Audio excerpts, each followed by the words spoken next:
LeBron's big game, 29 points. He was awesome. And a night when they needed him to be fantastic. Austin Reeves had maybe the worst shooting game we've ever seen from him. But LeBron steps up in a big, big way.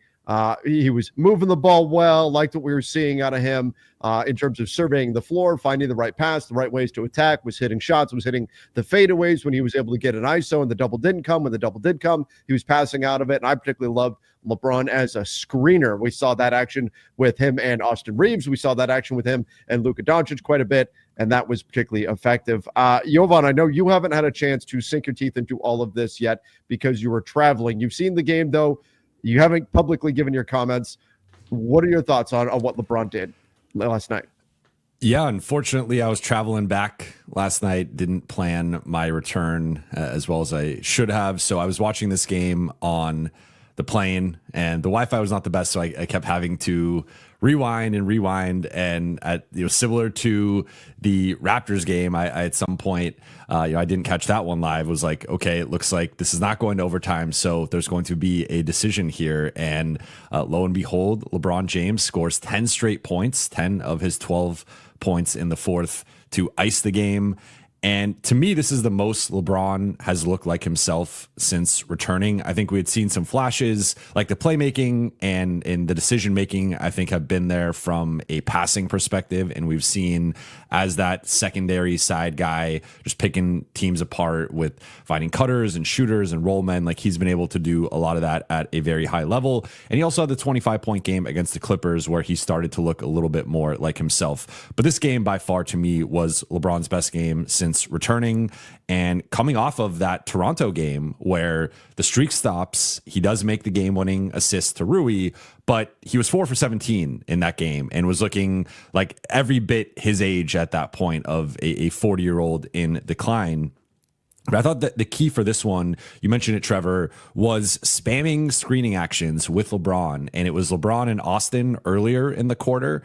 And then they finally went to the Luka LeBron two-man game. This is the most I can remember them spamming the LeBron Luka two-man game. And LeBron had Paul George on him. Luka had Quentin Grimes on him. Those were the primary matchups to close this game.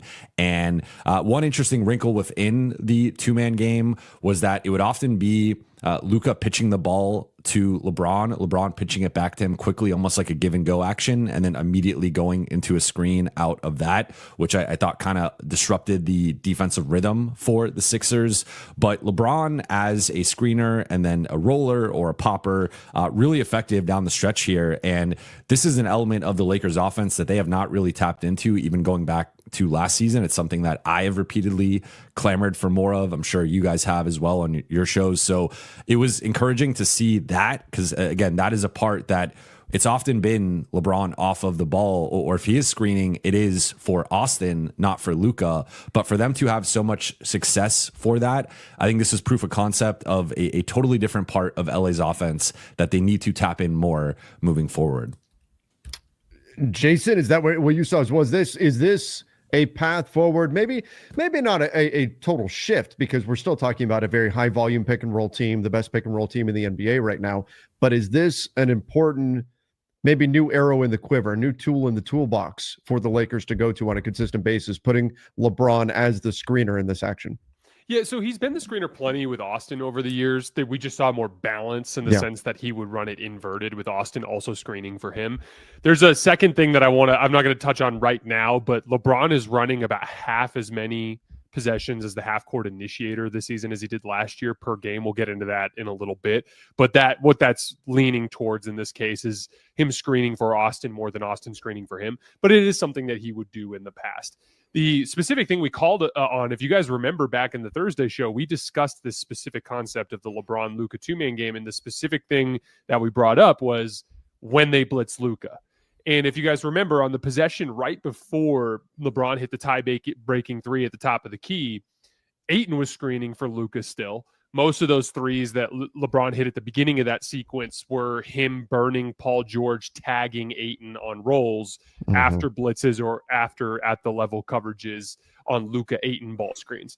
But what happened was they started blitzing Luka, And Luka had a bad turnover where I don't know why he thought Ayton would pop. Ayton hasn't popped a single time all season on a ball screen, but he had a bad pitch out of bounds, a turnover right before that possession where LeBron hit the three. And what ended up happening is the Lakers on the very next possession had LeBron set the screen. And this is exactly what we were talking about last week on Thursday. As soon as you identify that the coverage being called by the opposing head coach is blitz Luka on all of his ball screens, then bring LeBron into the action. Because if you run it in a traditional sense throughout the game, it's just going to be a switch. There's not going to be much of an advantage gained there because LeBron and Luka typically dictate the same types of defenders. There will be some teams where they don't have a body for both of those guys, and you can go to that for switches just to get Luka more favorable matchups. But specifically in the instances where teams are top down, we're blitzing Luka every time. Once they make that call, it's really smart to get LeBron into the action because now he's going to be that trigger man in the 4-on-3s to start that action. But really the story of this game to me is the fact that the Lakers naturally kind of followed the rhythm of the game with all three guys. And this is where it gets kind of silly. When you hear teams or when you hear fans talk about basketball, sometimes they'll be like, oh, who's going to take the last shot? Who's going to be the guy that has the ball in their hands at the end of games? And it's silly because the vast majority of the time, this sort of thing kind of works itself out naturally, especially when you have smart basketball players. So for instance, LeBron and Austin running ball screens to start the fourth quarter. They're consistently meeting Austin up at the level and chasing him over the top. So what's the read? LeBron in the pocket, LeBron in the pocket, LeBron in the pocket, lob to Ayton. LeBron in the pocket, no one picks him up, easy layup. Oh shit, they're sick of LeBron getting it in the pocket, so they switch it. Throw it to LeBron in the post. Rui back cuts Quentin Grimes. He hits Rui along the baseline for that little short jump shot, right? Same thing, end of the game, right? LeBron is beating the man who is tagging the roller in the Luka Ayton ball screen. It's the natural read that comes from the way the defense is guarding them. And one of the things that I thought was really smart here is on that final possession, the one where LeBron hits the ISO jumper. So my wife and I moved to Denver this summer, which means I'm finally back in an NBA city and I can go to NBA games again. So obviously I want to see the Lakers before the end of the season, especially before LeBron retires. So I've been looking at Lakers Nuggets in March coming up to see if I can get some tickets. And this is why I want to give the sponsor of today's video, SeatGeek, a huge shout out. With over 35 million downloads, SeatGeek is the #1 rated ticketing app. They have over 70,000 events listed on the app, obviously concerts and festivals, but sports as well, the NBA, the NFL. They even have World Cup tickets on sale right now. And my favorite thing about the app is just how easy it is to find the best deal because of their deal score. So these are the tickets to Lakers Nuggets in March. I can sort by deal, so I'm just looking at 10s on their deal score. These are all the best available deals in their respective sections, and look at how many options they have. So I can just pick the section in the arena I want to stay in or sit in, and I can find the best ticket in that section pretty easily. It makes that process so much easier, and they have your back. Every ticket is backed by their buyer guarantee. And of course, I have a code for you guys. You can use code LakersCollective10 for 10% off your next set of tickets at SeatGeek. That's 10% off any tickets with promo code LakersCollective10. Make sure you click on the link in the description to download the app and have the code automatically added to your account so you can use it later. Thank you to SeatGeek. What happened in the possessions before, right? Austin tries to go one-on-one twice. Drives on Embiid, smokes a layup. Drives on Paul George, actually gets a good amount of separation on a little left shoulder fade. He just misses it. He was out of rhythm all night. That's how it happens, right? Luka goes to a little step back three over the top of Grimes, leaves it short. Luka turns it over against the blitz. Those dudes were 12 for 40 on the night. They were not in good rhythm. And for 4 straight possessions, they tried and didn't have it. So after LeBron had beat the blitz, after LeBron had beat the blitzes of Ayton too, finally the Sixers go, let's switch the LeBron-Luka pick and roll. That switch puts Quentin Grimes on LeBron, and a smart basketball player in Luka goes, I don't have it right now. Austin doesn't have it right now. LeBron's feeling good. Let's give it to him. LeBron gets the ball, hits a hard left-handed move to get that little bit of separation on the step back into the jump shot.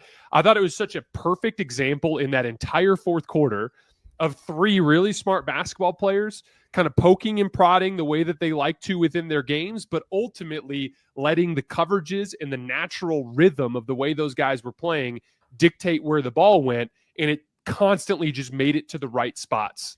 And they ended up scoring as much as they needed to down the stretch. I just thought it was two things. One, a casual reminder that like basketball, when you have smart players, they tend to just figure it out. And two, I can't believe anybody ever thought for even a second that LeBron could not function in this role. Because again, he had 29. Almost all of it was functioning as the play finisher in action led by Austin and Luka. And I mean, he did hit some shots, little right shoulder fadeaways and stuff earlier in the game. He did have some success on the ball, but like LeBron is very capable of being a devastating weapon, both as a passer and as a finisher off of Luka and Austin. It is insane that anybody ever thought that this wouldn't work out. I have so much fun watching this Lakers offense. Not every game, obviously. There's games where they struggle. The Phoenix game being an example. The Boston game. We'll talk a little bit more about those. But when this team is really clicking, they are so good at punishing teams for their choices, and it has to be so frustrating defending them, because this was not a, hey, LeBron's feeling good this game, let's just feed him the ball and feed him all of these shots. Everything came within the proper flow of the game. It all made sense. This was not about trying to get LeBron's stats in this game. This was about trying to win this basketball game and making choices that were going to win the game. I particularly loved the possession where all night long the Sixers were screwing up the tag on Ayton, like you noted, Jason. They were screwing up that tag, and Ayton was getting these lobs at the rim, and Luka was throwing them. LeBron threw some lobs, and they kept messing up that tag. They finally got it in the fourth quarter, and Luka just went, oh, cool, that means LeBron's open, and kicked the ball out to LeBron, and he drained it through. Like, if you're the Sixers bench at that point, you're just like, what the hell, man? Like, they finally nailed it, and it wound up being a LeBron three. But again, that was not because they're forcing the ball to LeBron. That's not stat padding or whatever people want to throw out there. That's the Lakers making the choices that the defense is giving them and using those things to beat them. They were absolutely fantastic in that regard. Jovan, I know you've got plenty to add off of that, but where do we go from here? Because I certainly don't think this is a nightly occurrence for LeBron, but I do think this is a good reminder that LeBron's still got nights like this in him. He does. And I want to highlight the defense as well. And I want to give a shout out to the starters and just that third quarter, the first like 9 to 10 minutes of the third quarter was some of the best defense I think the Lakers have played over the last couple of weeks. And quietly, or maybe not so quietly, the Lakers have been really struggling defensively at a level we had seen a bit earlier in the season. Then they started to ascend, and now they've been on a clear decline after that Utah game that they won 108-106. The past 7 games, they've been a bottom 3 defense. They've been 28th in defensive rating. A big part of that has been no Marcus Smart, and I think they've really missed his absence. He's been the primary driver of their defensive success in terms of on-off. But I thought that stretch there of they started switching everything. So in the first half, they were getting killed in drop coverage where Ayton and Jackson have continued to struggle playing up to touch, and they give too much space to guys who can hit pull-up threes.